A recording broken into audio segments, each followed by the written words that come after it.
આજકાલ તીન પત્તીની રમતનું ઘેલું આજના મોટા ભાગના યુવાનોને લાગી ગયું છે અને આ જ કારણે અસ્કે ને ટસકે યુવાનો આ તીન પત્તીની ગેમ રમવામાં સતત વ્યસ્ત હોય છે.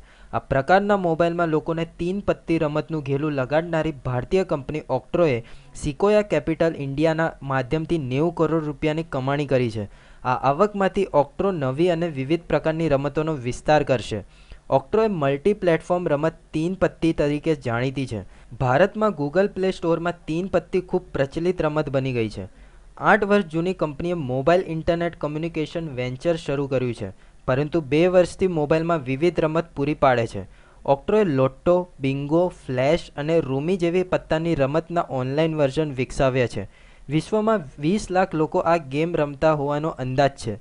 ગૂગલ પ્લે સ્ટોર અને એપલ એપ સ્ટોરમાં આ ગેમનો ટોપ 10માં સમાવેશ થાય છે. વધુમાં ગેમિંગ સેક્ટરમાં સિકોયા કેપિટલ ઇન્ડિયાએ પ્રથમવાર રોકાણ કર્યું છે.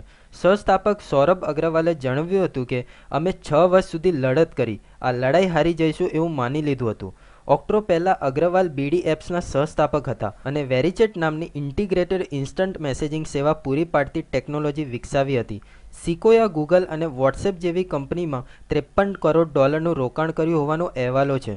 ભારતમાં વિકસવાની સાથે સાથે દક્ષિણ પૂર્વ એશિયામાં પણ કંપનીની વિકાસની તકો શોધી રહી છે. આ ટેકનોલોજી કન્ઝ્યુમર અને હેલ્થકેર સેક્ટરમાં રોકાણને પ્રાથમિકતા આપવાનો કંપનીનો ઉદ્દેશ્ય છે. Bureau report, news online, Ahmedabad.